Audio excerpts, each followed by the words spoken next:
explicitamente discordou de que o objetivo deste curso é estudar esse livro. Que a minha presença, ou a presença de vocês, é dispensável. O importante é que vocês estejam aqui no dia da prova. E que eu estou aqui para dar umas dicas sobre o livro e tal, e os monitores também. Explicar para vocês, transmitir um pouco da minha experiência.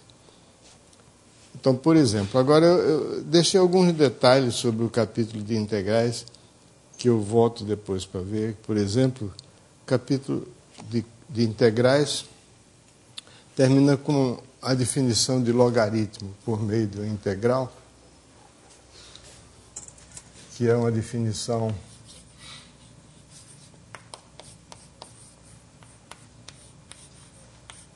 o logaritmo é uma função dos números reais positivos em R. Se você quiser definir essa função sem apelo nenhum ao cálculo, você tem duas alternativas. Uma é dizer que o logaritmo é o inverso da função exponencial. É a função inversa da função exponencial. E então você tem que definir o que é exponencial de um número exponencial na base A de um número x, se o número x é irracional. Isso é definido como um limite e você tem que provar as propriedades da exponencial. Outra alternativa é dizer o seguinte: o logaritmo na base A, digamos que A seja maior do que 1. Ninguém vai querer tomar logaritmo na base menor do que 1, porque é só trocar os sinais do logaritmo no inverso. É simplesmente qualquer função que tenha a seguinte propriedade.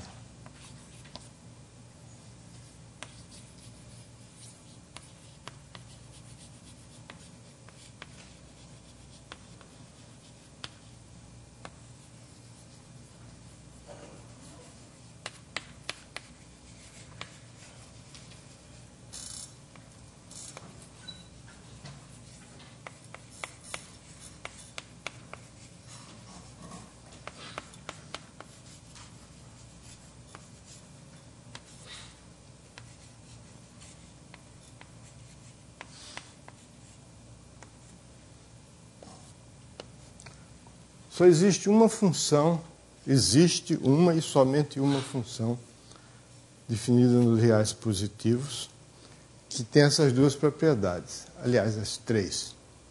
É crescente, log de xy é log de x mais log de y, e log de a é igual a 1. Só.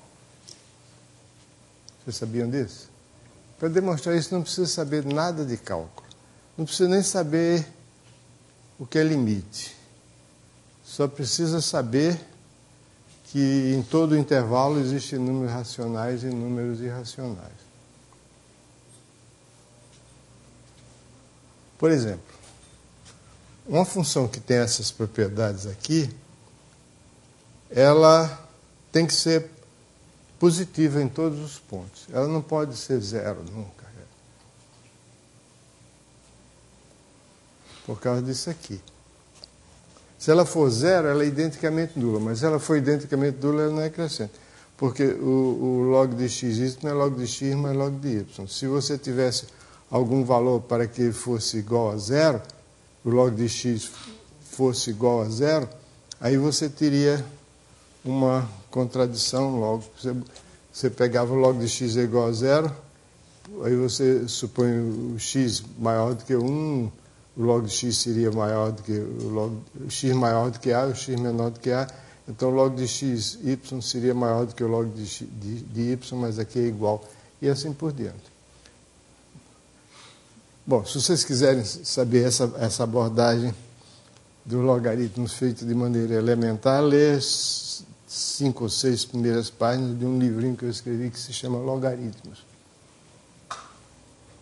Que é um livro que foi escrito para professores das escolas do ensino fundamental, que não precisam saber cálculo, basta saber. Para dizer o seguinte: olha, você vai estudar logaritmo, não tem mistério nenhum, a única coisa que você precisa saber de logaritmo é isso aqui. É uma função crescente que tem essas propriedades. Pronto. Aí daí sai tudo mais. Mas a outra maneira, para pessoas que já sabem cálculo, é definir o log de x como sendo a integral de 1 até x de dx sobre x, da função 1 sobre x.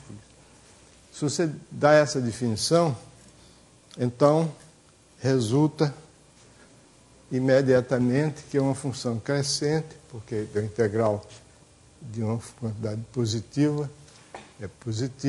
é crescente, se o limite superior é variável, e esse é o logaritmo na base E.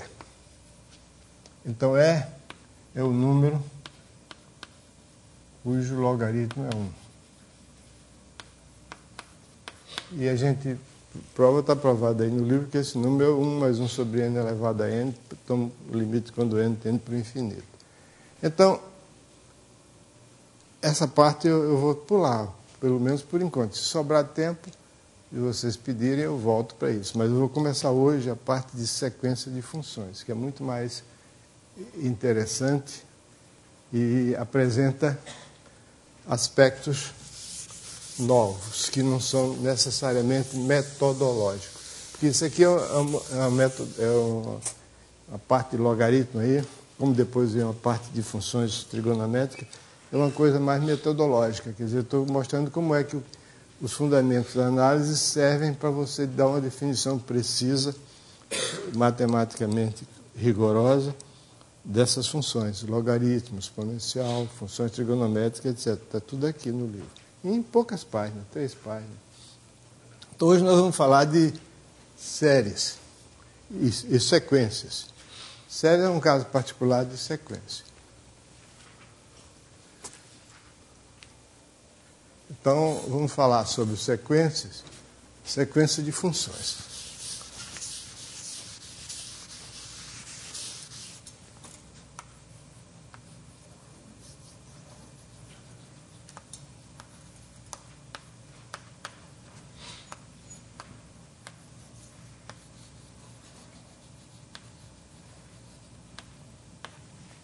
Acontece que, em muitas situações que a gente tem que aplicar matemática, não só fora, mas dentro da própria matemática, você procura obter uma função, por exemplo, de equações diferenciais. Você quer achar uma função tal que suas derivadas, quando combinadas de uma certa maneira, dão um valor dado. Então, procurar essa função. Então, isso aqui. Muito frequentemente, em situações agora de natureza prática, você procede assim, você acha uma função que satisfaz, quase que satisfaz aquelas condições que você quer, mas não tanto, ainda tem um erro, uma diferença. Aí você procura fazer uma melhora daquilo. Então você tem uma segunda função que satisfaz as condições com valores aproximados melhores. E assim por diante, você tem aproximações sucessivas, como a gente viu no caso do método de Newton, só que ali não era para função, era para números. E se essa sequência de funções que você obtém, cada uma das quais lhe fornece o resultado procurado, com uma aproximação melhor do que as anteriores, então se você tiver limite dessa sequência, provavelmente esse limite vai ser a solução que você procura. Mas provavelmente, nem sempre. Então, você tem a questão de saber o que é um limite de uma sequência de funções. Enquanto que limite de uma sequência de números é uma noção única, limite de sequência de funções, em matemática, pode ser explicado de várias maneiras diferentes. Existem vários tipos de limites. Você tem uma maneira de uma função tender para uma sequência de funções tender para um limite de um modo ou de outro. Nós vamos falar aqui só sobre 2 tipos de limite, que são convergência simples e convergência uniforme. Mas existem outros tipos. Por exemplo, você poderia imaginar que uma sequência de funções converge para uma função dada quando a área compreendida entre o gráfico da função e a área compreendida pelo o eixo do x e o gráfico das funções vai se aproximando da área compreendida entre o eixo do x e o gráfico da função limite. Aí a convergência em medida, em termos, mais ou menos. Você pode exigir mais, você pode exigir... Eu só digo que essa sequência de funções converge para essa função aqui, se não só elas convergirem, mas as suas derivadas também convergirem. Aí significa convergência em classe C1, aí você pode exigir derivadas segundas também, etc. Você tem vários tipos de convergência. Nós vamos estudar só 2 tipos de convergência, que são a convergência simples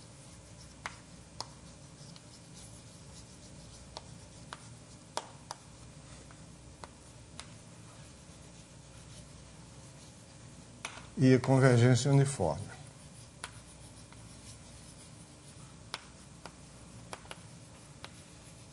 Então, nós vamos procurar, mediante exemplos, que estão todos aqui no livro, exemplos bastante simples, procurar distinguir um tipo de convergência do outro e ver que propriedades um tem e que propriedades o outro tem. Convergência simples é o seguinte: você tem uma sequência de funções. São funções todas definidas no mesmo conjunto de números reais com valores reais. Convergência se chama simples quando você diz que limite de Fn.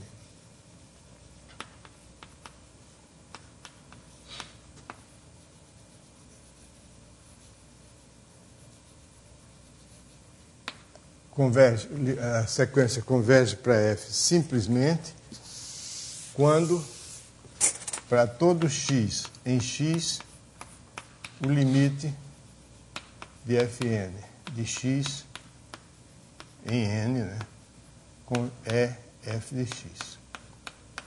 Isso às vezes se chama convergência pontual ou convergência ponto a ponto. Para cada x converge. Um exemplo. Esse é o tipo mais, digamos assim, mais fraco de convergência.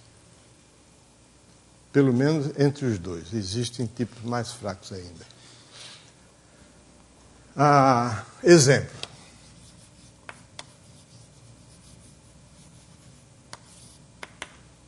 Você toma Fn, uma sequência de funções da reta, na reta, Fn de x igual a x sobre n. Para cada x fixado, então você tem aqui F1,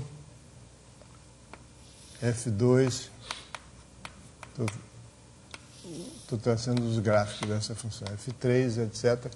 São assim. Para cada x que você pega, esses pontos que eu estou marcando na mesma vertical são os Fn de x. F1 de x, F2 de x, F3 de x, etc.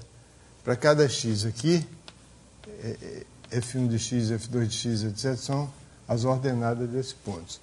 Então, é claro que vão tender para zero. Quando n tende para o infinito, o x está fixo, isso aqui tende para zero. Então, o limite de Fn é a função identicamente nula. O limite de Fn de x é igual a zero para todo x. Então, essa sequência converge simplesmente para zero. É uma convergência simples, ou seja, uma convergência ponto a ponto para a função zero. A convergência uniforme é mais exigente.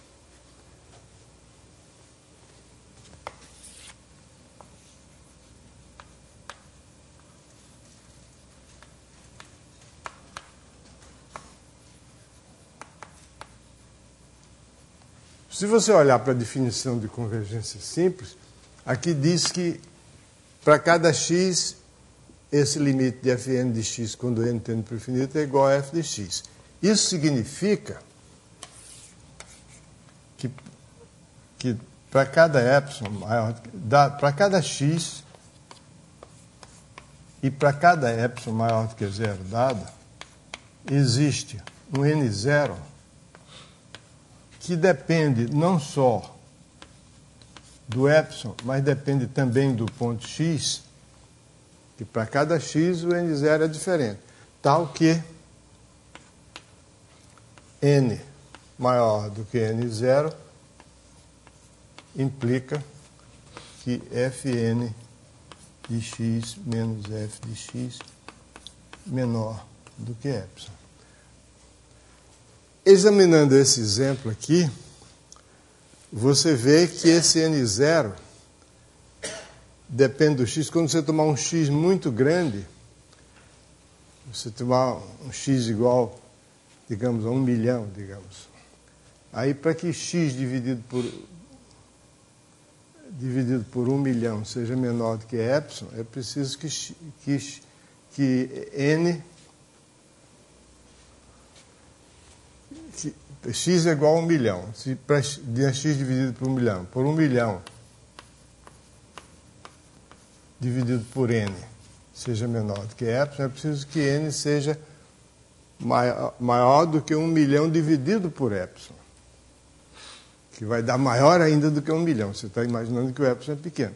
Então, você vê que, nesse exemplo aqui, para você ter o limite de fn de x igual a f de x, para todo x, esse n0 da definição pode crescer desmesuradamente com o x. A convergência uniforme exige que o seguinte, que para cada epsilon maior do que zero, existe um n0, tal que n maior do que n0 implique que fn de x menos f de x é menor do que epsilon. Qualquer que seja o x em x. Esse é fundamental. Qualquer que seja o x em x. Diga.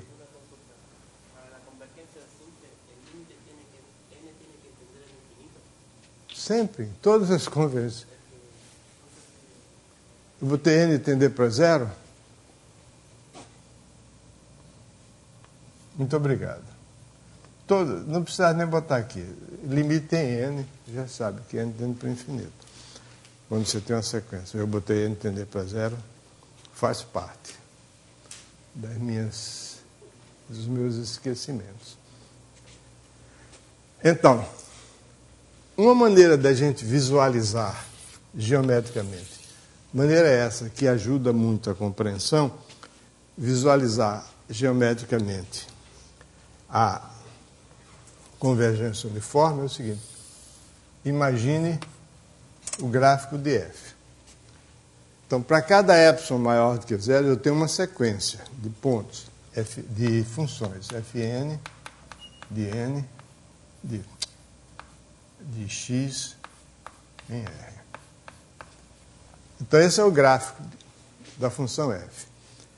Quando a gente dá um epsilon maior do que zero, esse epsilon determina uma faixa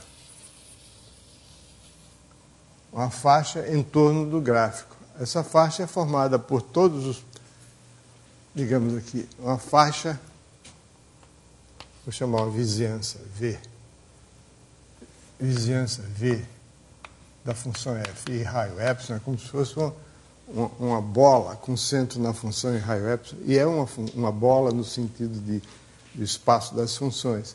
É o conjunto de todos os pares x, y, tais que x varia em x e y pertence a f de x menos epsilon, f de x mais epsilon. Ou seja, para cada x no domínio da função, eu faço aquela vertical que contém x e vejo as ordenadas desses pontos aqui que estão dentro da faixa. Aqui f de x é esse ponto aqui, a altura dele, é a altura desse ponto. Esse aqui é f de x mais epsilon, esse aqui é f de x menos epsilon. Ok? Então, isso é a faixa de raio epsilon em torno da função f. Então, o que é que significa a convergência uniforme? A convergência uniforme significa o seguinte: qualquer que seja a faixa que você pegue, existe um n0 tal que todas as funções da sequência que têm índice maior do que n0 têm os seus gráficos contidos dentro dessa faixa. Ok? Então, essa maneira de olhar é bastante intuitiva e ajuda a gente a entender o significado da convergência uniforme. Por exemplo, essa sequência de funções aqui que converge simplesmente para zero, essa função aqui, ela não converge uniformemente em toda a reta. Por quê? Porque, dada qualquer o que é uma faixa em torno da função identicamente nula? É só isso aqui, é uma faixa horizontal. Você nunca vai obter um n tão grande que o gráfico da função y igual a x sobre n cabe dentro dessa faixa, porque para valores muito grandes de x, por mais que o n é fixo, eu posso tomar um x tão grande que o x sobre n é maior do que esse número, do que o raio dessa faixa. Ok? Então, isso é uma maneira intuitiva de interpretar o significado da convergência uniforme. Quer dizer, dada qualquer faixa em torno do gráfico de f, existe um n tão grande, um n0 tão grande que para todo n maior do que n0, então o fn pertence, o gráfico de fn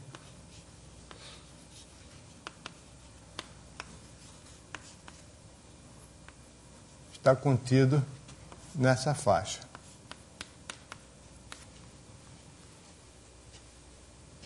Essa faixa aqui.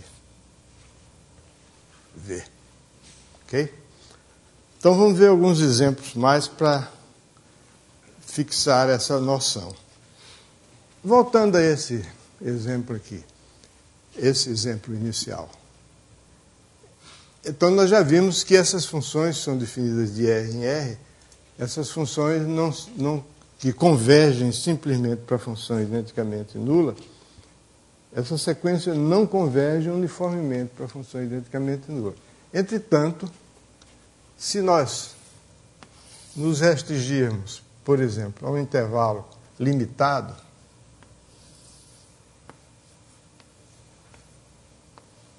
não precisa ser fechado, não. Pode ser aberto, fechado, contanto que seja limitado. Ou, mais geralmente ainda, em vez de um intervalo, qualquer conjunto limitado. Então, vou fazer a afirmação aqui. Se x é um conjunto limitado, então a sequência Fn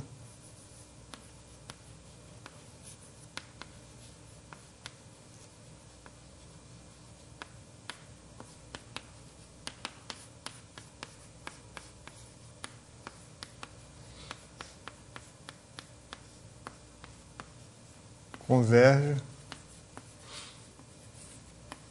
uniformemente para a função identicamente nula. Se o conjunto x for um conjunto limitado.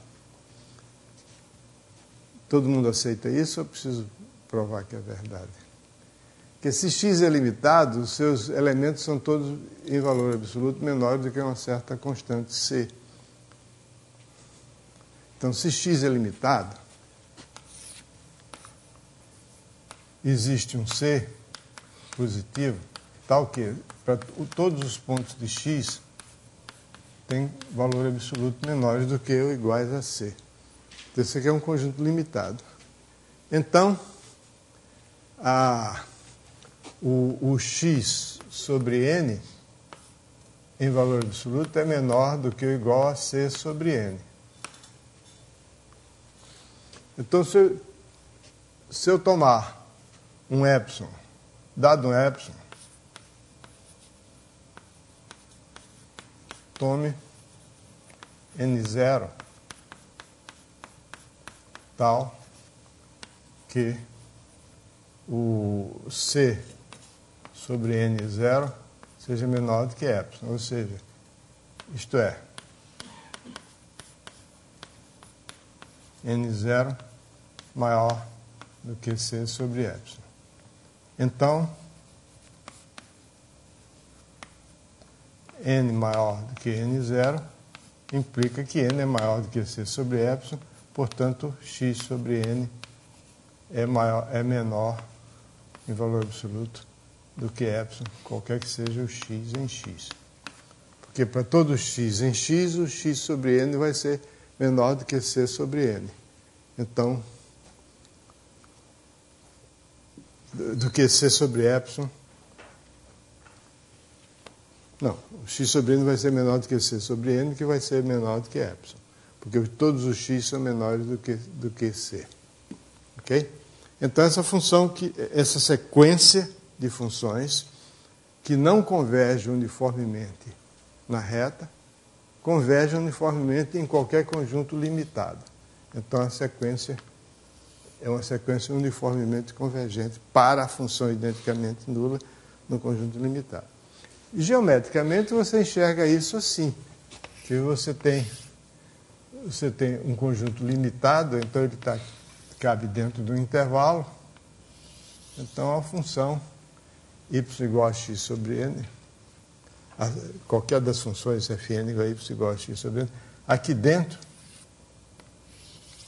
desse intervalo, os valores da função são todos menores do que os valores que ela assume desse sistema, em valor absoluto. Então, para todo valor de n, o valor do x sobre n está dentro desse intervalo aqui. Então, vai tender para zero. Okay? Muito bem. Então, esse é um exemplo de... Toda vez que a gente dá uma definição em matemática, a gente tem a obrigação, eu ia dizer obrigação moral, mas é a obrigação profissional de exemplificar, mostrar que aquele conceito que você acabou de definir não é vazio, quer dizer, existem objetos que satisfazem aquela condição que você usou na definição e objetos que não satisfazem. Além disso, essa é a primeira obrigação de quem apresenta uma definição. A segunda obrigação é demonstrar resultados a respeito do conceito que você definiu.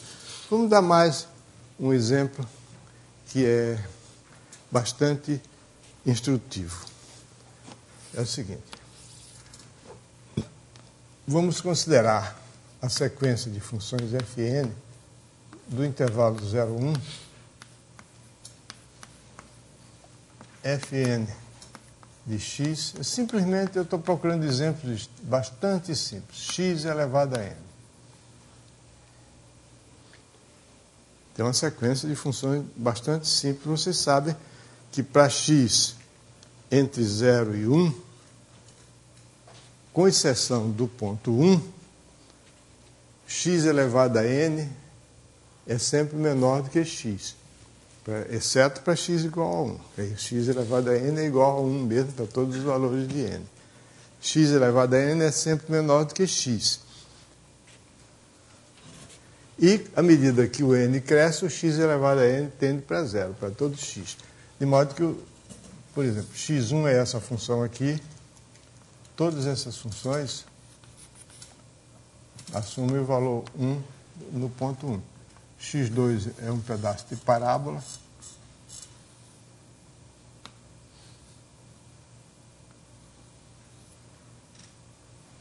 x3, assim, x4.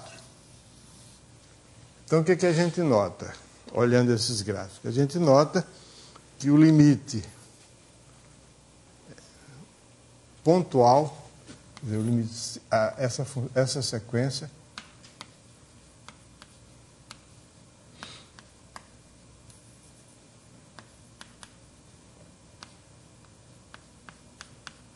converge pontualmente para uma função f de x. Que função é essa?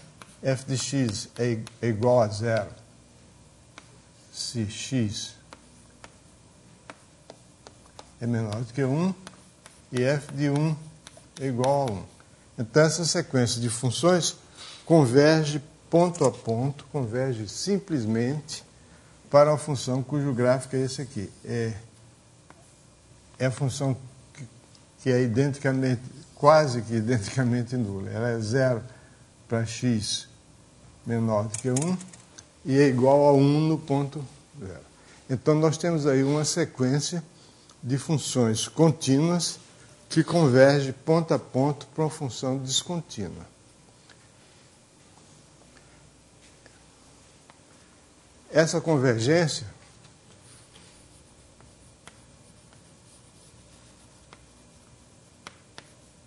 simples ou pontual, mas não uniforme.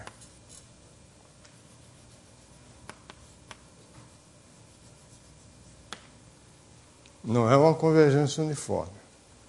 Por quê? É imediato, você vê que qualquer faixa que você pegue, só para ilustrar aqui aquilo que eu falei sobre a faixa. Qualquer faixa que você pegue que seja de raio menor do que 1, concentro na função identicamente... Bom, peraí, não, desculpa. Tem que ser uma faixa de raio menor do que 1/2, porque eu vou ter que botar um pedaço da faixa aqui para cobrir.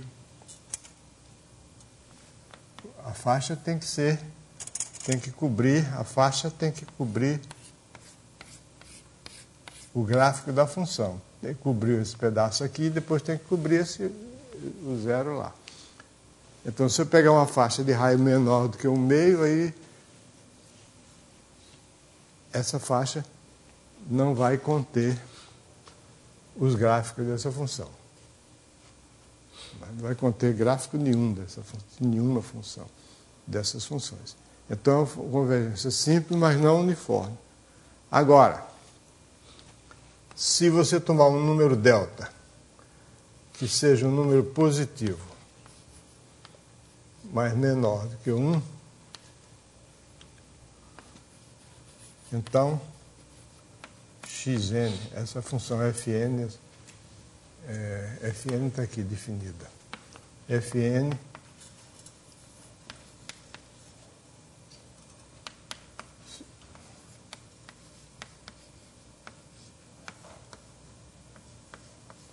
se eu restringir as funções ao intervalo que vai de 0 até 1 menos delta,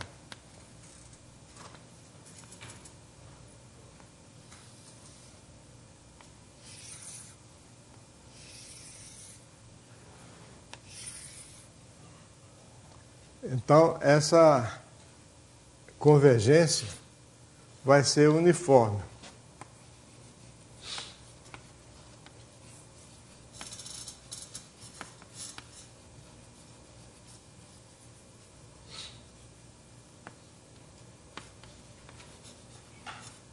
Para 0.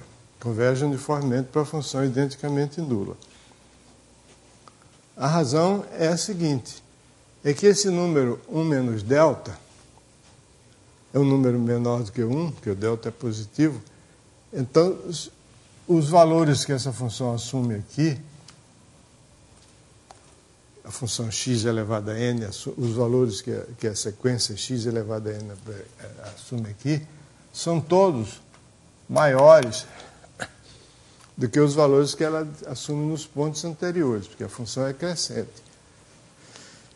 E tende para 0, porque 1 menos delta é um número menor do que 1. Então, os valores das x da fn nesse ponto 1 menos delta vão formar uma sequência tendendo para 0. E os demais valores, os valores para valores de x que antecedem 1 menos delta, são inferiores, porque as funções são todas crescentes. Então, se eu pegar uma faixa qualquer, dado um epsilon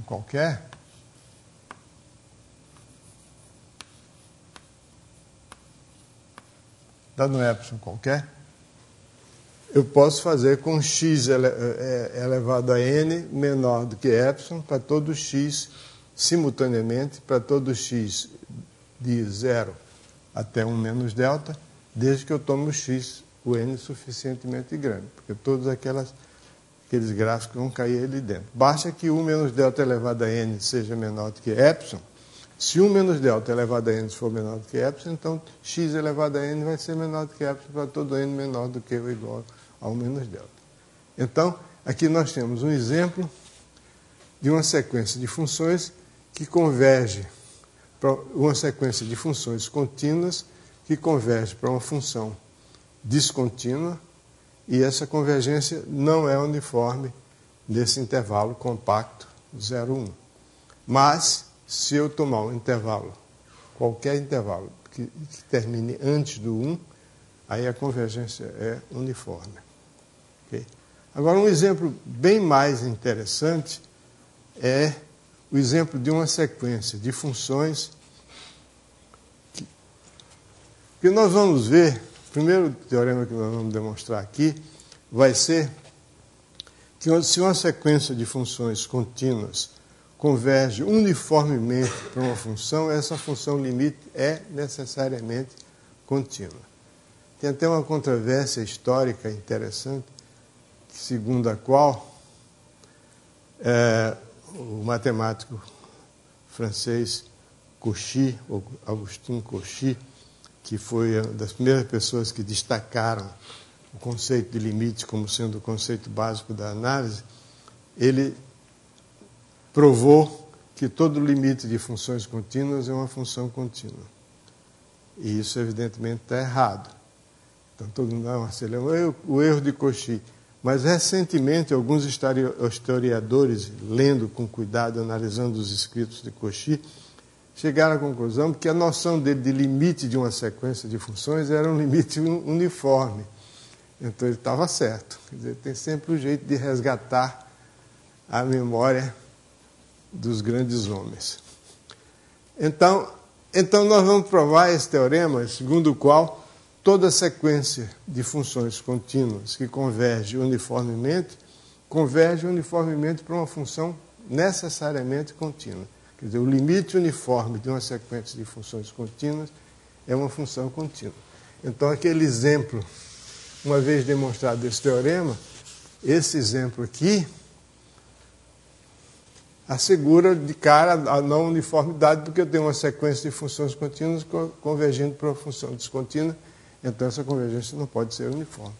Então, o próximo exemplo ilustra uma situação em que as funções fn são todas contínuas, o limite vai ser uma função contínua, no entanto, a convergência não é uniforme.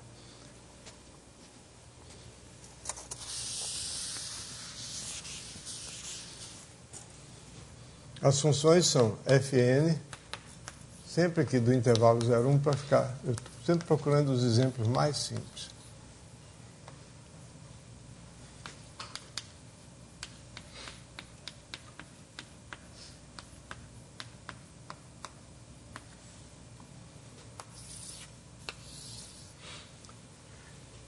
Essa sequência converge pontualmente, converge simplesmente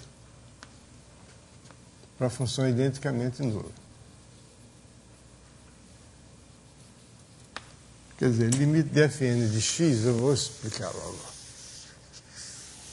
Limite de fn de x é igual a 0 para todo x pertencente ao intervalo 0, 1. É claro, né? Porque esse fator aqui, fn é um produto de dois fatores. Um tende para cada x fixo, o primeiro fator tende para 0 quando n tende para o infinito. E o segundo fator é menor do que 1. Multipliquei por um número que é menor do que 1, então o produto tende para 0. Então, como é que é essa função? Essa função, esse gráfico, é assim, para x igual a 1, ele é assim, tem essa forma, x igual a 2, assim, x igual a 3, assim. Ele está mal desenhado.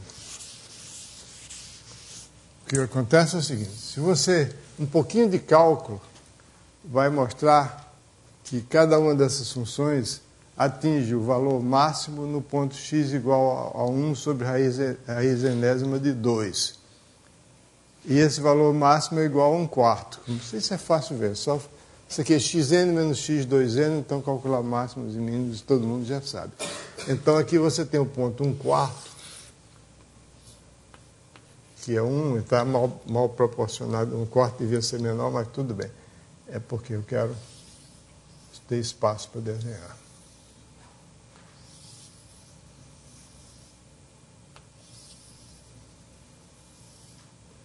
Então, F1, F2, F3, etc.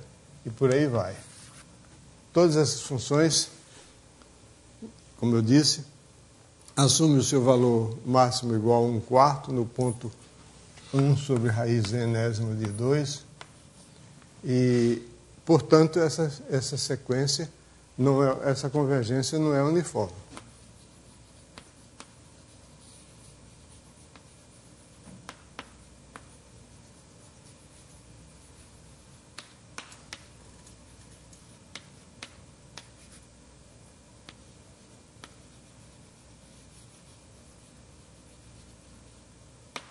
Convergência não uniforme porque, dentro daquela ideia que a gente viu, né? Porque se fosse para... Bom, não precisa olhar geometricamente, mas olhando geometricamente a gente vê que não está dentro de uma faixa. Mas aqui, isso aqui nunca é menor do que 1/5, por exemplo. Então não pode convergir para zero. É menor do que 1/5 em alguns pontos, mas quando vocês ficam bem próximos aqui, os máximos são atingidos nesses pontos. E esses pontos aqui, quando o n tende para o infinito, essa sequência aqui tende para 1. Então, esses pontos onde a função assume o valor máximo, eles vão ficando cada vez mais próximos de 1. Esse exemplo, eu acho ele bastante instrutivo. Ok? Agora, novamente aqui, essa sequência converge uniformemente se você se afastar do 1, tiver um intervalo menor do que aquele ali. Muito bem. Então, de exemplo, por enquanto, chega, né? Vamos agora aos teoremas, que é a segunda obrigação de quem dá uma definição. É dar exemplos de coisas que cumprem e que não cumprem aquela condição e demonstrar a propriedade. O primeiro é aquele teorema que eu mencionei, que é devido a coxinha toda... Não, acho que não é esse o primeiro, não.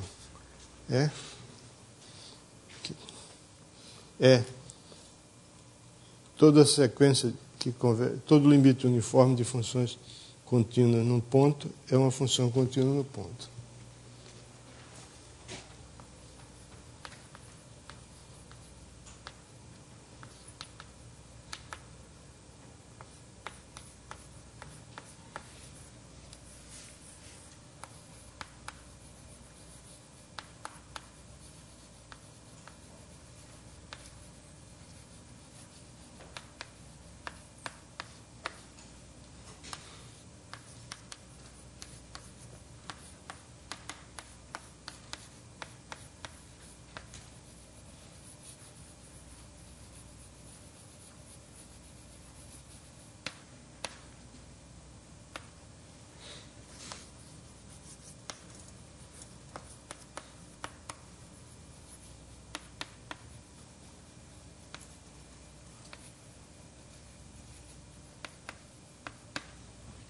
Então, a sequência de funções contínuas.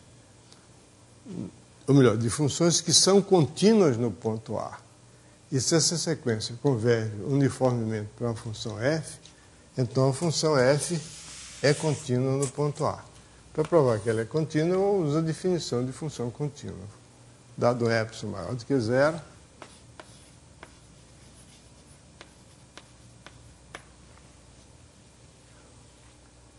existe. Não vou usar a definição de função contínua ainda. Vou primeiro começar com... Eu tenho duas coisas aqui. A sequência converge uniformemente e cada fn é contínua no ponto. Então, a hipótese tem duas partes.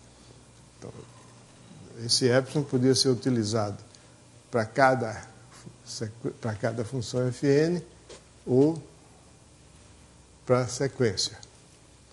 Claro, para cada função fn, o epsilon ia variar com n, para a continuidade.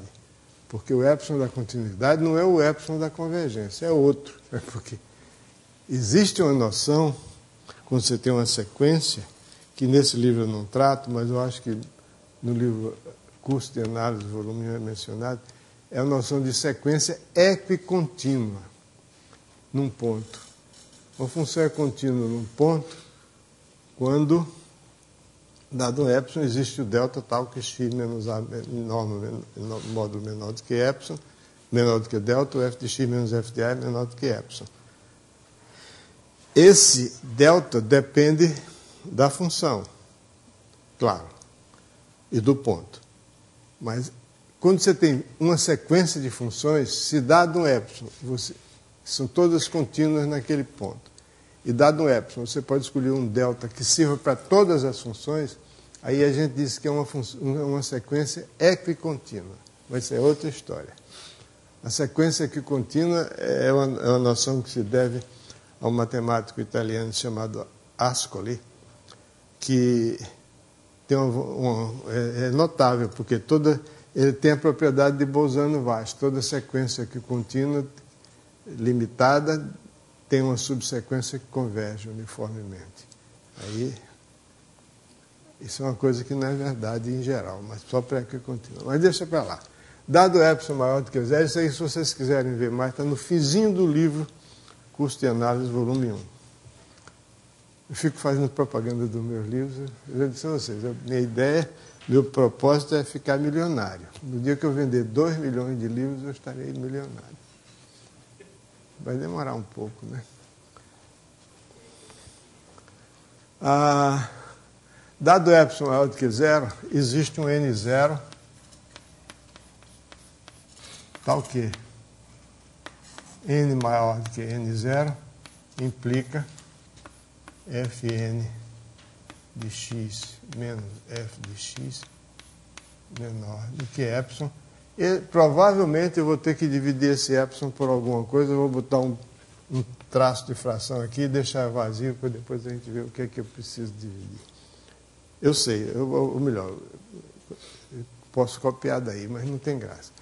Assim fica mais interessante do que mostra a vocês como é que essas coisas são feitas. A gente não sabe, bota aí e depois vê o que é que precisa. Então, agora eu vou fazer o seguinte. Cada função aqui é contínua no ponto. Mas acontece que, como eu disse a vocês antes, dado um epsilon, existe um delta tal que...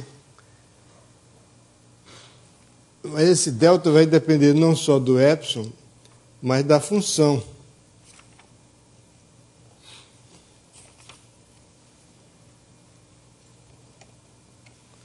Vai depender da função. Então eu vou fazer o seguinte, eu vou escolher uma função dessas que cumpra essa condição aqui, tome... esse tome é a mesma coisa que fixe, né? Vou botar fixe, que é mais contundente, embora no livro está fixo um m maior do que n0. Vou fixar. Eu já tenho n0 e pego uma função que tem um índice maior do que n0. Eu botei n, mas não é n. Por que eu botei n? N aqui é n. Então, existe um delta maior do que zero, tal que se x pertence a x e dist i x menos a menor do que delta, então o fn de x menos fn de a é menor. Eu acho que aqui é epsilon sobre 3, se não me engano. O 3 é o epsilon virado ao contrário, mas o epsilon sobre 3 fica meio esquisito, parece o epsilon olhando para si mesmo no espelho. Fn de x menos f de a é menor do que epsilon sobre 3. Eu tenho que fazer o epsilon bem pequenininho, o 3 bem grande. Aí fica melhor. Daí o que é que eu concluo?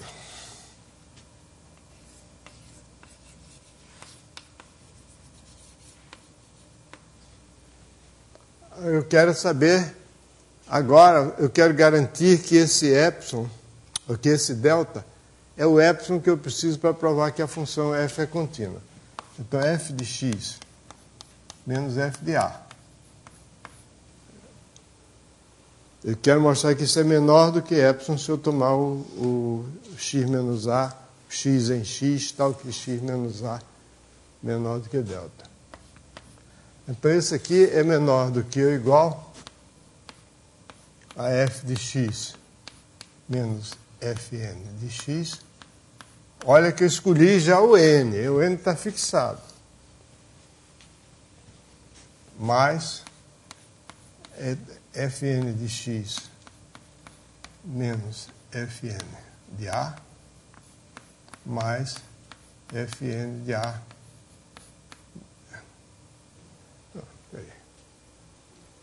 menos f de a. Aqui eu vou usar o fato de que a convergência é uniforme, quer dizer, para todo n maior do que n0, o f de n de x menor, qualquer que seja, e eu não disse aqui, qualquer que seja o x em x. Ok? Fundamental, se a convergência é uniforme. Então isso aqui, como esse n que eu escolhi é maior do que n0, então essa diferença aqui é menor do que epsilon sobre 3. Essa é a primeira parcela aqui. Essa aqui, por sua vez, também é menor do que epsilon. Desculpe, isso aqui não é por causa... Isso aqui é por causa do n maior, n maior do que n0. Isso aqui é menor do que epsilon sobre 3, porque a fn é contínua. E esse aqui é menor do que epsilon sobre 3, então é epsilon. Isso mostra que o limite uniforme de funções contínuas é uma função contínua, o que já garante, de outra forma, o fato de que essa convergência não pode ser uniforme. Porque se fosse uniforme, o limite de funções contínuas seria uma função contínua. Embora esse exemplo aqui mostre que a recíproca é falsa. O limite pode ser contínuo sem que a convergência seja uniforme. Ok? Senhor.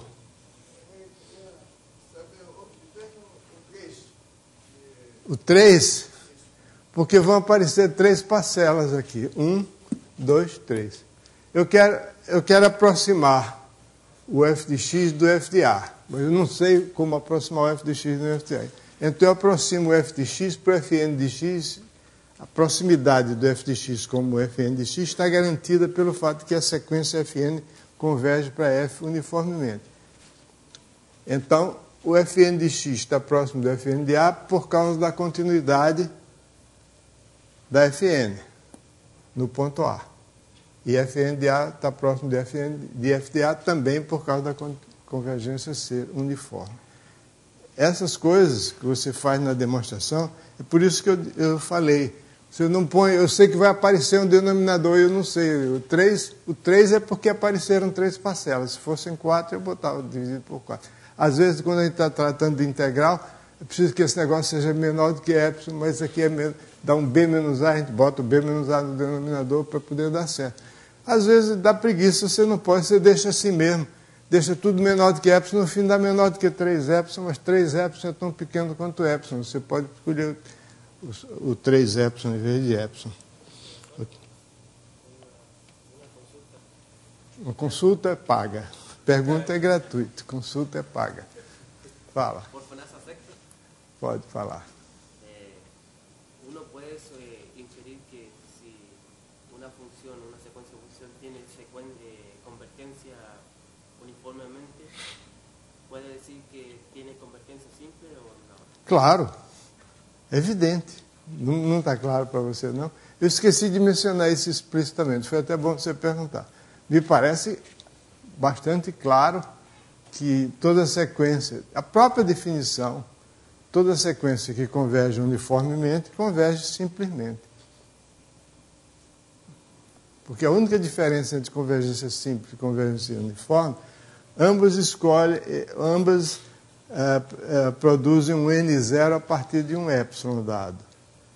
No caso, ambas, então, se converge uniformemente, converge simplesmente também. Só que, mais ainda, o N0, no caso da convergência uniforme, não depende do ponto, depende só do epsilon. Vale para qualquer ponto. Convergência uniforme implica convergência simples. Ok?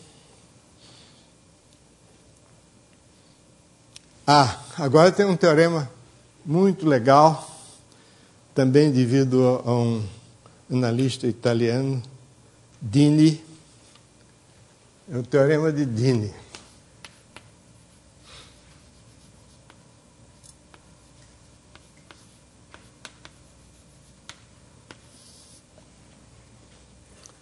O teorema de Dini diz o seguinte.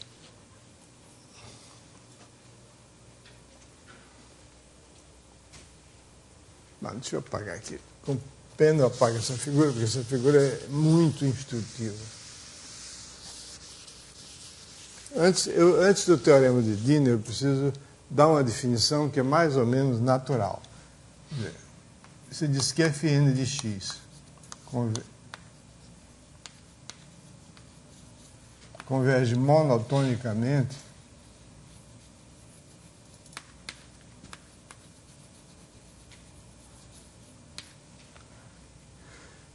ou seja, convergência monótona, não significa que nenhuma das funções é monótona, nada. A convergência que é monótona.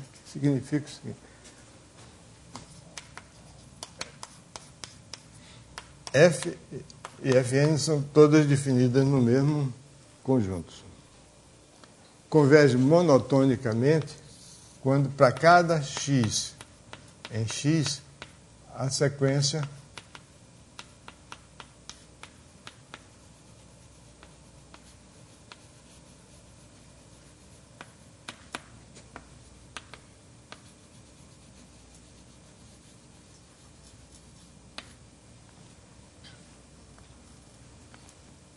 uma sequência monótona.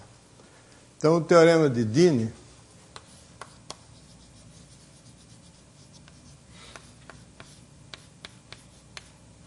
diz o seguinte: se x é compacto e a sequência, e lamentavelmente eu apaguei aquela figura, que era a figura de uma sequência de funções contínuas que converge para uma função contínua, porém a convergência não é uniforme. E a sequência Fn de funções Fn de x em R converge monotonicamente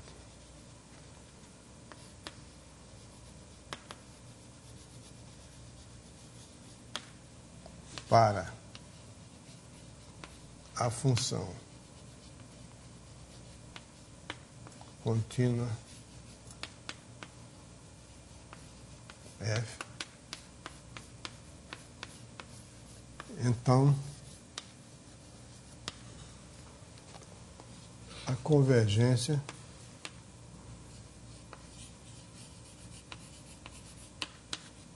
é uniforme.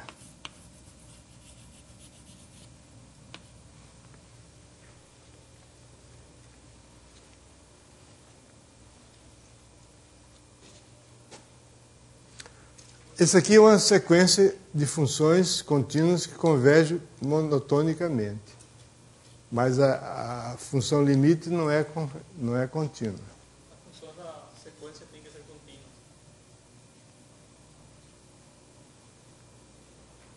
De funções contínuas.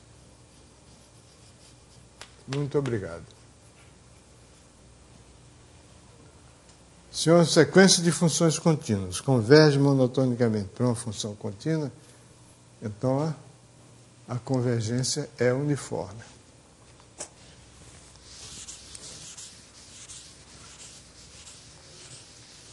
Demonstração é curiosa.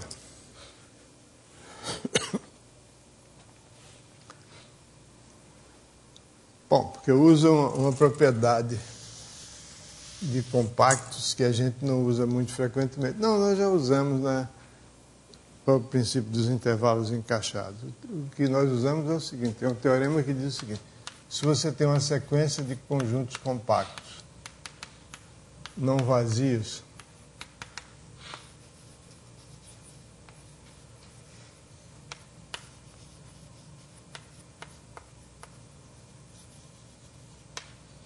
então a interseção dessa sequência é não vazia.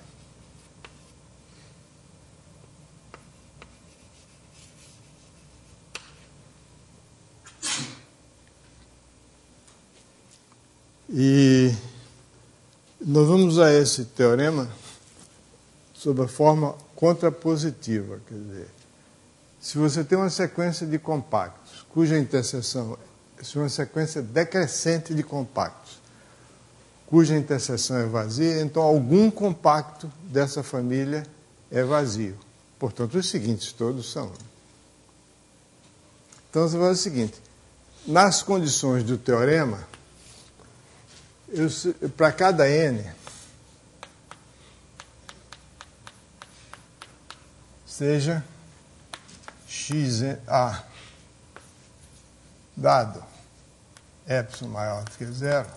Então, para cada n, eu considero o conjunto dos pontos xn, conjunto dos pontos de x, tais que o fn de x menos f de x seja maior do que ou igual a epsilon.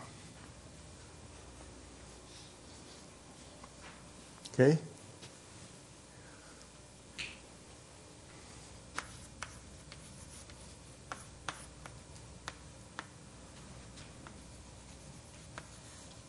Cada xn é um subconjunto fechado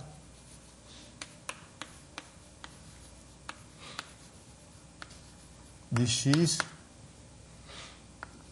logo compacto. Subconjunto fechado de um compacto é compacto.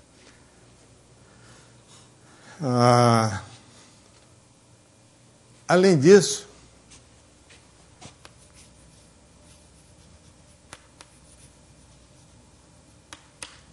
o x1 contém o x2, contém o x3, contém o xn, etc. Por quê? Porque a convergência é monótona. Quando você tem uma convergência monótona, significa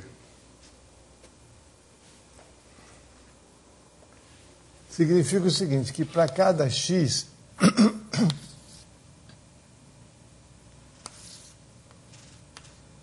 você olha para os pontos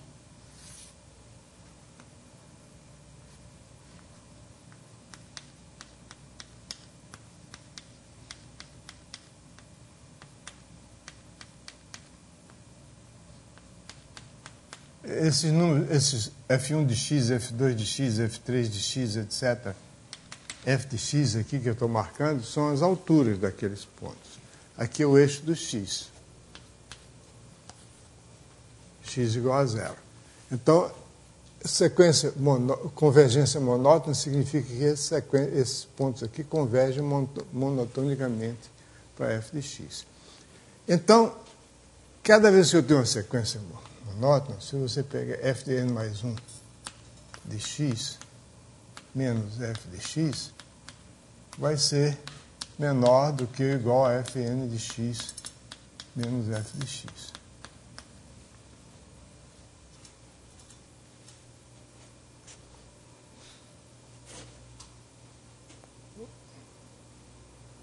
Onde é que está? Ah, sim. Aqui. Então, quer dizer o seguinte, se esse conjunto aqui for maior, se esse aqui for maior do que epsilon, se esse aqui for maior do que epsilon, esse aqui também é maior do que epsilon.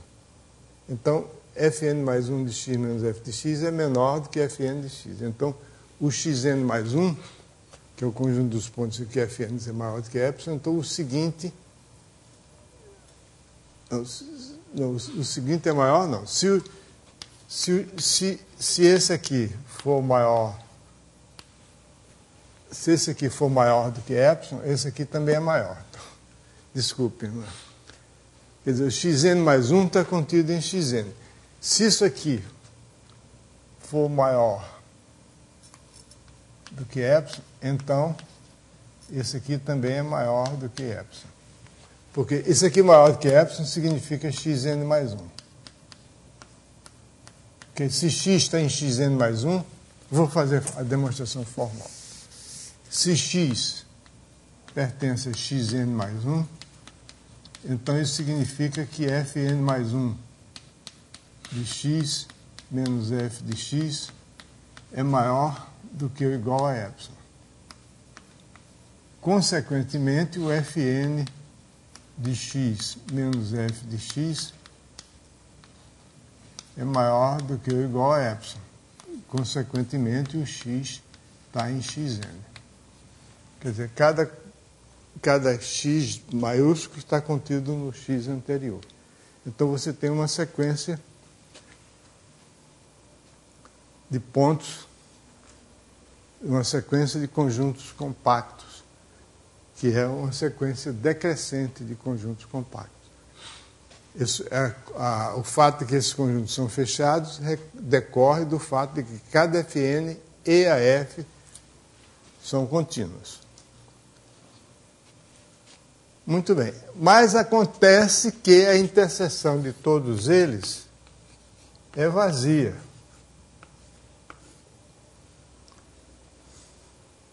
Concordam comigo que a interseção de todos esses xn é vazia? É porque a sequência converge em todos os pontos. Se converge em todos os pontos, para cada ponto existe um n tão grande que essa diferença é menor do que esse aqui, do que epsilon. Então, esse ponto não está no xn. Então,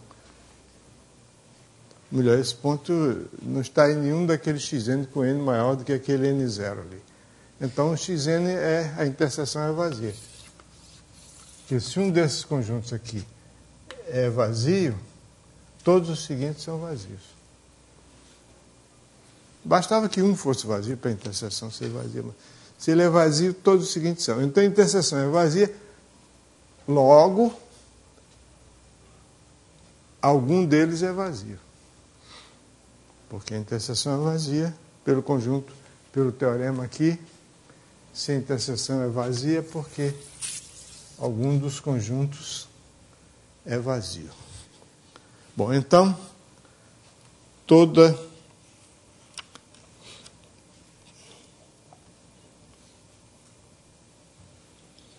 Agora, mais um exemplinho. O exemplinho é que você tem aqui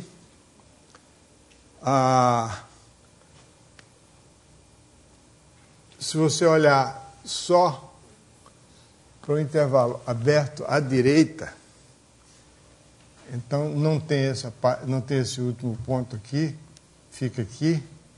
Então você tem uma sequência de funções xn, que agora são definidas assim. Não tem mais isso aqui.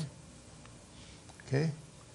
Então, é uma sequência de funções que converge monotonicamente, mais do que o simples, é uma convergência monótona, que converge para uma função contínua. No entanto, a convergência não é uniforme. Mesmo tirando aquele ponto, a convergência não é uniforme porque os gráficos dessa função escapam qualquer faixa que você pegue. Que tem cada vez mais próximo de 1. Porque o limite de xn quando x, para fixo n, o limite de xn quando x tende para 1 à esquerda é 1. Embora 1 não pertence ao domínio, mas existe o limite. Ok? Então, por que essa é uma convergência monótona, não uniforme, de uma sequência de funções contínuas que converge para uma função contínua? Por quê? Porque o domínio não é compacto. As funções não estão definidas no conjunto compacto. Intervalo zero fechado à esquerda e aberto à direita não é compacto. Ok? Isso mostra que as hipóteses aqui são essenciais, todas elas. Muito bem? Vamos lá.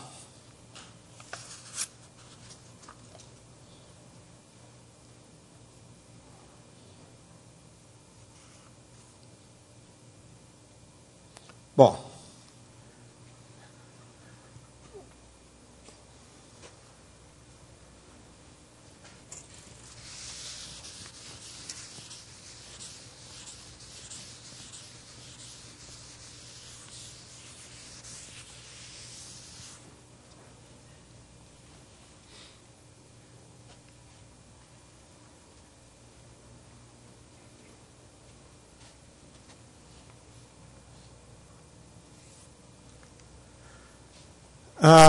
o teorema seguinte diz respeito à permutabilidade da integral, da integração e da passagem ao limite. Quer dizer o seguinte: se Fn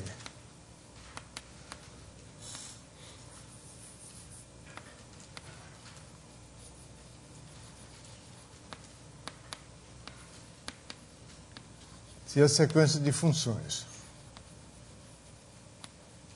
integráveis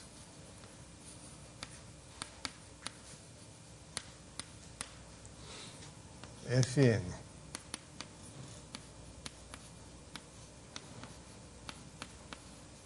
converge uniformemente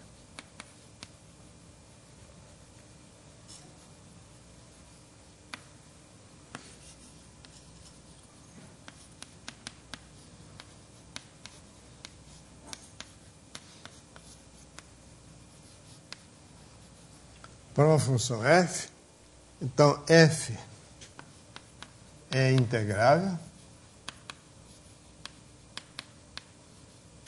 e, além disso, a integral de f é o limite das integrais dos Fn.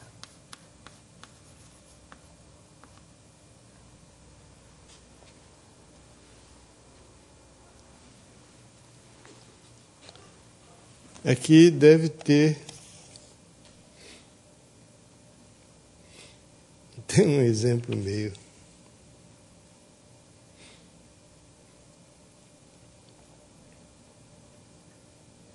Tem dois exemplos aqui que mostram a necessidade dessas hipóteses. Se você tem uma sequência de funções integráveis convergindo simplesmente para uma função, essa função f, inclusive, pode não ser integrável. E mesmo que seja integrável, o limite pode não ser permutável. O que está dizendo aqui é o seguinte, que a integral do limite é igual ao limite das integrais.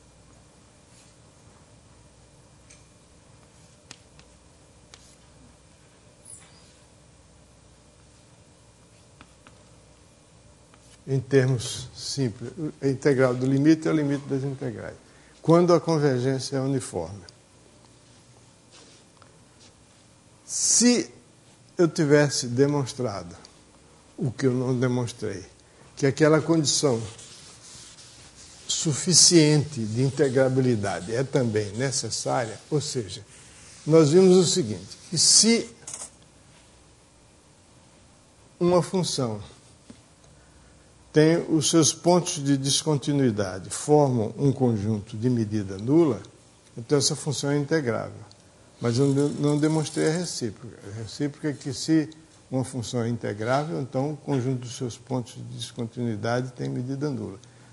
Isso está provado, eu disse a você, está provado no livrão, curso de análise, mas está provado de uma maneira mais simples no volume 2 da análise real. De uma maneira mais simples, entre aspas, porque é mais simples, mas é para N variáveis. Mas tudo bem. Você substitui bolas por intervalos e pronto, e vai em frente. Se tivesse provado isso, aí, porque aqui você tem duas afirmações. Primeiro, que f é integrável. E segundo, que a integral de f é igual ao limite das integrais do fn. Se eu tivesse provado aquilo, eu teria muito simples, porque os pontos de, se cada fn é integrável, os pontos de descontinuidade formam um conjunto de medida nula. Mas quando todo limite de funções, toda reunião de uma quantidade enumerável, se a função converge uniformemente, assim, se a sequência converge uniformemente, então as descontinuidades de f é a reunião das descontinuidades de cada fn. Porque nós acabamos de ver que nos pontos onde todas as fn são contínuas, a f é contínua. Então, se f for descontínua num ponto, significa que alguma fn foi descontínua naquele ponto. Portanto, foi descontínua naquele ponto. Portanto, o conjunto dos pontos de descontinuidade da f é a reunião dos pontos de descontinuidade das fn. O conjunto dos pontos de descontinuidade da fn, se fn é integrável, tem medida nula. Então, é uma reunião enumerável de conjunto de medida nula, então tem medida nula, está provado que é integrável. Então, se eu tivesse provado o teorema, mas não provei, vou ter que ter mais trabalho. Oi? Ali o conjunto de descontinuidade da f, ele é reunião da descontinuidade da fn ou só está contido? Não, é igual. Porque se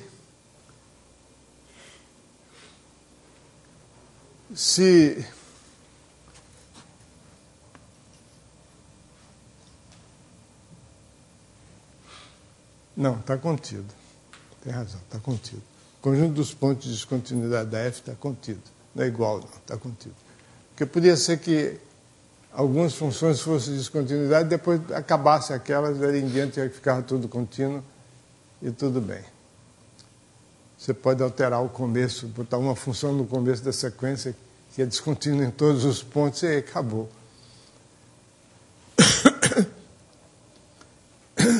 Não descontínua em todos os pontos, não. Mas descontínua num conjunto muito grande de pontos.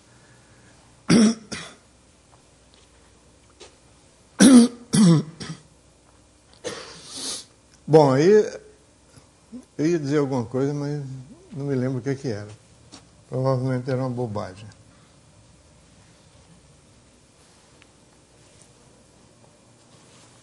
Assim, então vamos aqui. Aqui no livro está provado que, na página 159, que a função f é integrável, uma demonstração simples. Mas faltou uma coisinha dita aqui, que ela é limitada. Mas eu entendi, quando eu estava escrevendo isso, que é absolutamente óbvio que toda sequência de funções limitadas converge uniformemente para uma função, essa função é limitada. Porque se você pega uma função que fosse o limite, então tem uma faixa onde estão contidas as funções que se aproximam dela. Por sua vez, você pode pegar uma função que se aproxima dela, a faixa que contém essa função que se aproxima dela contém a faixa da função limite. Então, contém a função limite, desculpa. Quer dizer, se essa função fn está dentro de uma faixa que contém f, por sua vez a f está dentro de uma faixa que contém fn também. Só botar mais para cá um pouquinho. Se é uma faixa, aí você pode dizer, não, é uma faixa aberta, então eu tomo 2 épsilon em vez de épsilon. Então, o limite uniforme de funções limitadas é uma função limitada. Isso aí está implícito no que...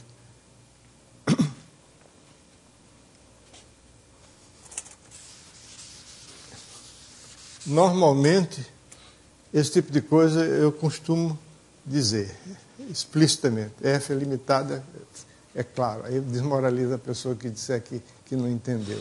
É claro, você não entendeu porque você é um burro. Tá?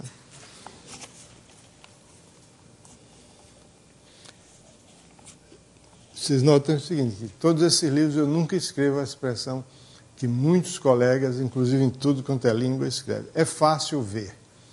Eu evito usar essa expressão, é fácil ver. Hein? Ah, é evidente. Mas quando eu escrevo, às vezes é evidente porque 2 mais 2 é igual a 4, logo 2 a 2 é menor do que 5. Isso aí é evidente. Né? Evidente significa... Vou dizer, tá certo, tem razão. Touché. Óbvio também, óbvio, evidente. Sabe o que é que significa óbvio, evidente, trivial? É o seguinte, eu sei provar. Se você não souber, é porque você é um tolo. Mas eu procuro não dizer isso, a não ser quando é mesmo. Porque quando é mesmo evidente mesmo. Porque muitas vezes a gente tem a tendência de dizer que é evidente, que é o seguinte, é fácil de fazer, mas dá um trabalho danado e eu não estou com paciência para fazer isso agora. É isso que quer dizer.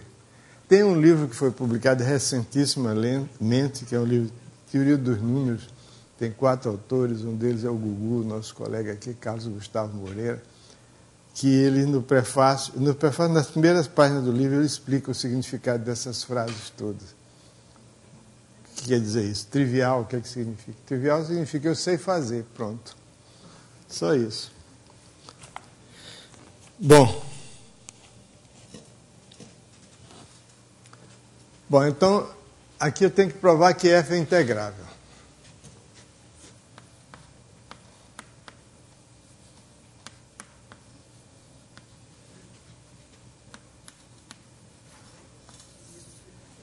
Por que f é integrável? Então, para todo epsilon maior do que 0, eu devo achar uma partição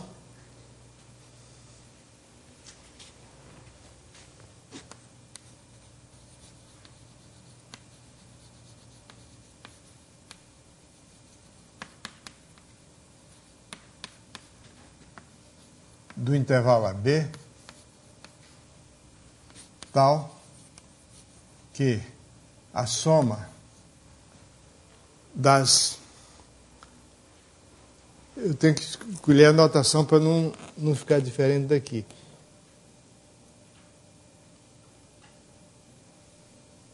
Das oscilações.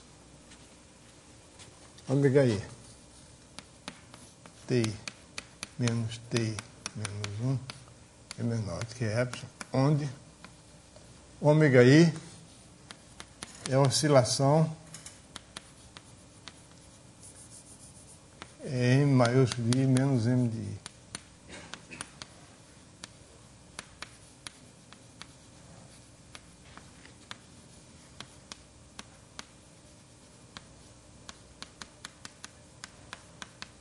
Ok? Então, integrável é isso. Tem que mostrar que existe. Para cada epsilon eu posso achar uma partição tal que a soma das oscilações da f em cada intervalo, multiplicado pelo comprimento desse intervalo, é menor do que epsilon. Isso aqui, essa soma aí, significa... Você tem o gráfico da função, você tem a integral inferior, você tem a integral superior, e a integral inferior é a soma das áreas desse retângulo aqui. A superior é a soma das áreas daquele lugar. E aí, ômega I vezes TI, ômega I vezes TI menos TI menos 1 é essa área aqui. Entre a parte que fica entre o ínfimo e o supremo. Então, mostrar aqui essa soma, que é a parte vai dar a diferença entre a soma superior e a soma inferior é menor do que epsilon. Bom, aí eu tenho que usar as hipóteses do teorema. Então eu pego... Tem aquela história do epsilon sobre 2 aí que...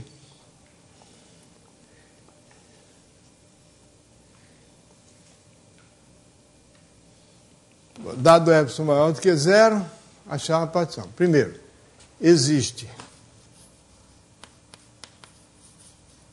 N0 tal que n maior do que n0 implica que fn de x menos f de x é menor do que epsilon dividido por alguma coisa que a gente vê depois. Que coisa é essa? Para todo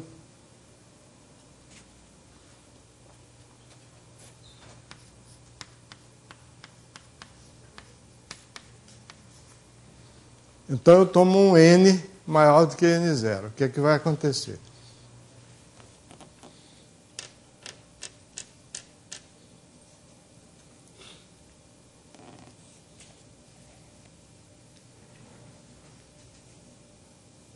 Aqui é que eu tomei o M. Aí não sei por que eu tomei o M. Não devia ter tomado o M. Mas...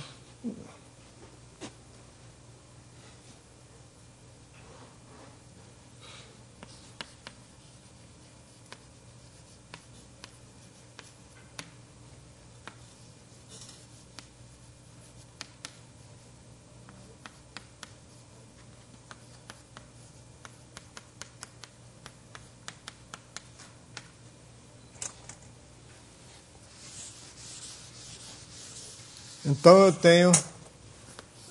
Agora eu quero estudar a oscilação.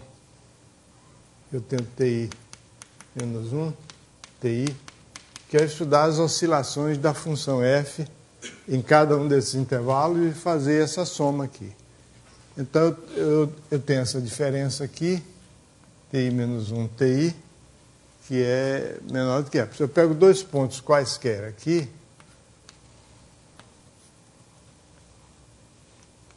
e vou calcular o f de x menos f de y.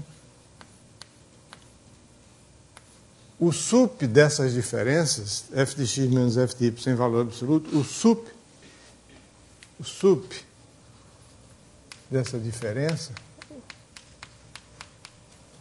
quando x e y pertence àquele intervalo ti menos 1 ti, vai ser o ômega i. Okay? Que é exatamente a oscilação. O maior valor é a maior diferença entre dois valores quaisquer da função nesse intervalo.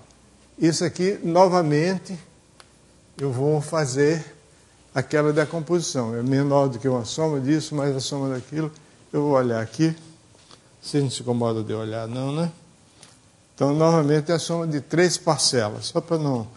Já está perto de terminar a aula, eu não quero perder tempo. F de y menos fm. Eu botei m para mostrar que é um m que eu escolhi, não é qualquer um. É um que eu escolhi que for maior do que o n0.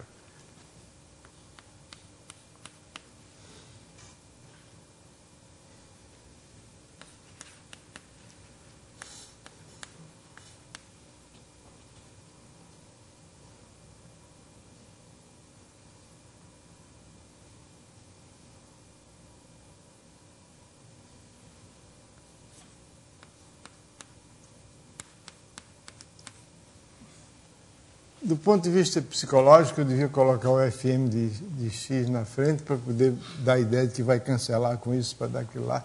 Mas eu deixo assim para ficar aquela história. Tem vantagem e desvantagem. Fica f de y menos f de x. Mais fm de x menos f de x.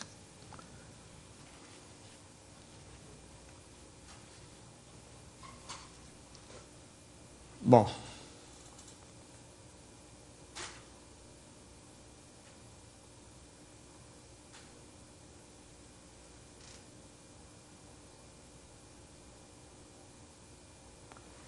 se eu chamar de ômega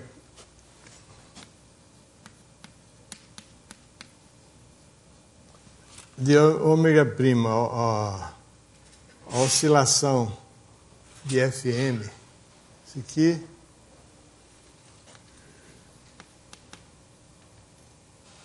oscilação de fm no intervalo, no mesmo intervalo.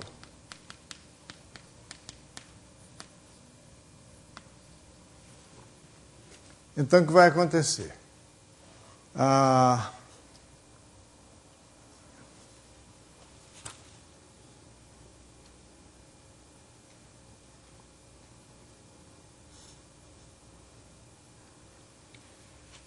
Bom, como FM é integrável,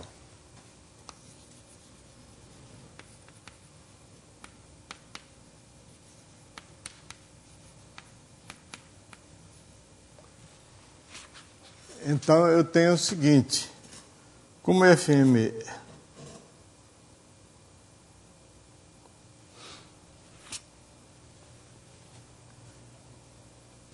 ainda não disse que oscilação é, que P é esse.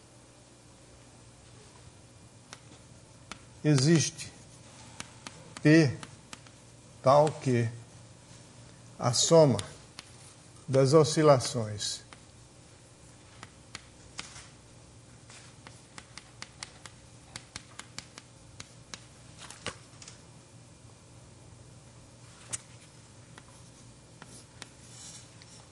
desculpe, eu não tinha ainda, eu devo achar uma partição P, eu não achei. Que partição é essa? Dado um epsilon, eu vou achar essa partição de tal modo que isso aqui é a oscilação de F. Mas aí eu tenho o seguinte, a oscilação de F, para estimar, dar uma estimativa, uma ideia da ordem de grandeza da oscilação de F, eu comparo com as oscilações dos FM. Mas a oscilação, como o FM é integrável, eu posso escolher a partição P de tal modo que isso aqui, onde ômega I' é igual a oscilação de FM no intervalo TI menos 1 TI. Essas alturas eu devo ter atrapalhado vocês. Vocês sabem que quando chega nessa hora eu fico cansado, aí começo a dizer bobagem. Por isso que eu estou usando o livro aqui para me ajudar. Aí, como FM é integrável, existe uma partição de tal modo que isso aqui é menor do que epsilon de ômega I é a oscilação de FM no iésimo intervalo da partição. Então agora fica fácil de ver qual é o epsilon aqui. O epsilon dali é 2 sobre B menos A.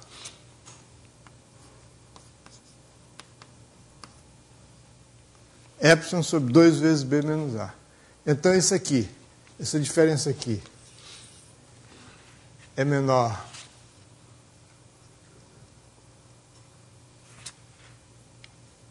sim, desculpa. Agora então,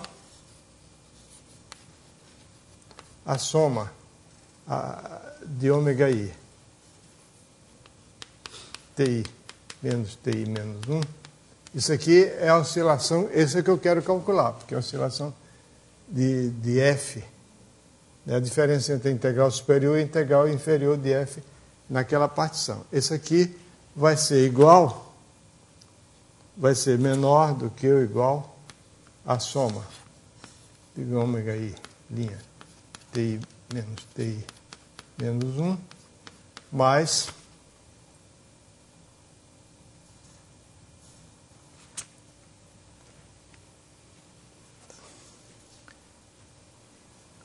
isso aqui e isso aqui são ambos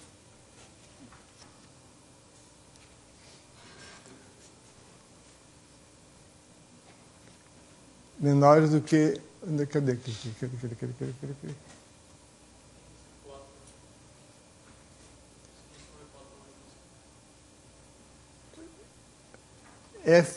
FM converge uniformemente. Então eu escolhi o M de tal modo que isso aqui vale. Fn de x menos f de x menor do que para todo M, em particular para o M, isso aqui.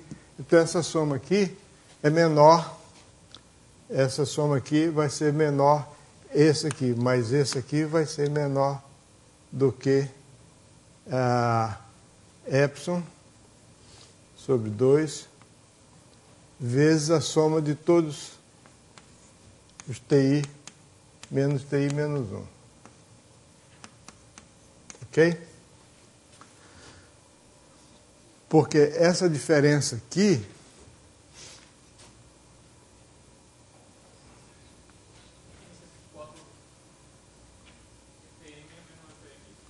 x isso aqui, então você vai ter que f de x. Não, eu vou ter isso. Isso aqui vai ser Fm de x menos f de x é menor do que epsilon sobre 2. Então, isso aqui é menor do que epsilon sobre 2, isso aqui é menor do que epsilon sobre 2, menor do que epsilon.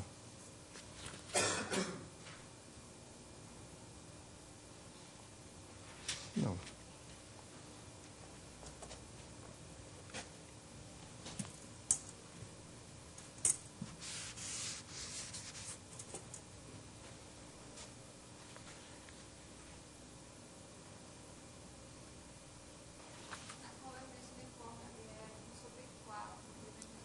É.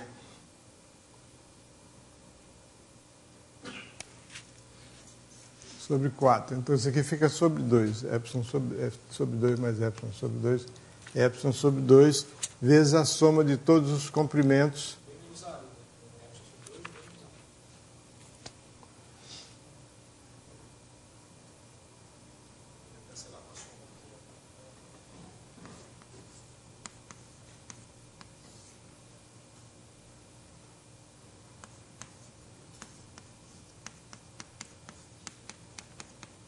Ok, então fica assim.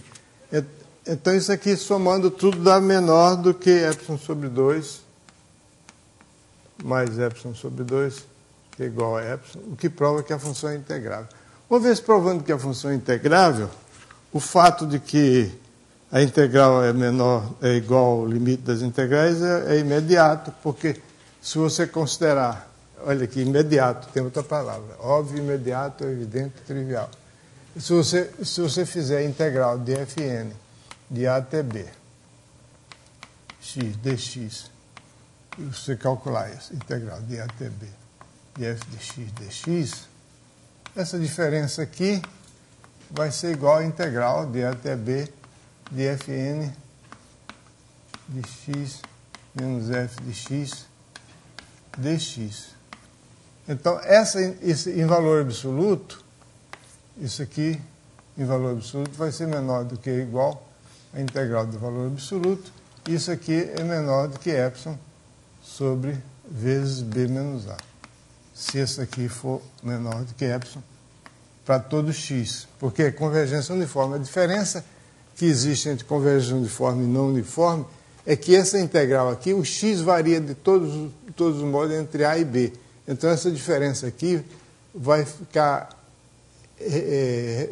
vai ser função dessa diferença Fn de x menos f de x, que é menor do que epsilon, qualquer que seja o x em A e B. Então, isso aqui fica epsilon b menos a. Ok. Bom, na próxima aula vamos fazer outra coisa que é bem diferente do caso da integral, que é a seguinte. Quando uma sequência de funções converge uniformemente para uma função, se essas funções da sequência são todas integráveis, então a função limite é integrável e a integral do limite é igual ao limite da integral. Para derivadas, a coisa é bem diferente. Você pode ter uma sequência de funções convergindo para uma função diferenciável e não é verdade que a integral da derivada é a derivada da integral. A integral do limite é o limite das integrais, desculpa. A derivada do limite é o limite das derivadas. Você pode passar o limite das derivadas? Não. Em geral, você precisa supor, faz parte da hipótese, o teorema é útil, mas faz parte da hipótese que as derivadas também convergem uniformemente. E você pode ter uma sequência de funções que convergem uniformemente, mas que as derivadas não convergem. Enquanto que uma sequência de funções converge uniformemente, as integrais, a função limite é integrável, mas para derivada, não. Você pode pegar, por exemplo, a sequência de funções Fn de x igual a seno de nx sobre n. Então, essa sequência de funções converge uniformemente para zero, porque o seno é menor do que ou igual a 1 e o n, aumentando a sequência, converge uniformemente para zero. Agora, se você olhar para as derivadas, a derivada de seno de nx sobre n é cosseno de nx. E quando n tende para o infinito, cosseno de n de x não tende para nada. Porque quando você toma um n muito grande, cosseno de n de x é uma função periódica cujo período é π sobre 2n. Π sobre n. Então, ela vai ser uma função que ela é o limite de cosseno de n de x. Você vai ter uma função cosseno de n de x, é uma função cujo gráfico tem esse aspecto assim. Então ele vai ficando uma sanfona, não vai convergir para coisíssima nenhuma. Então você tem uma sequência de funções que convergem uniformemente, mas as derivadas não convergem. Enquanto que para a integral, não. Se uma sequência de funções converge uniformemente, as integrais convergem e o integral do limite é o limite das integrais. Mas assim mesmo ainda é possível salvar alguma coisa no caso das derivadas. A salvação consiste em supor que a derivada converge uniformemente também. Aí vale a permutabilidade da derivada com o limite. E isso é útil quando a gente for olhar para a série de potências. Ok. Até depois da manhã.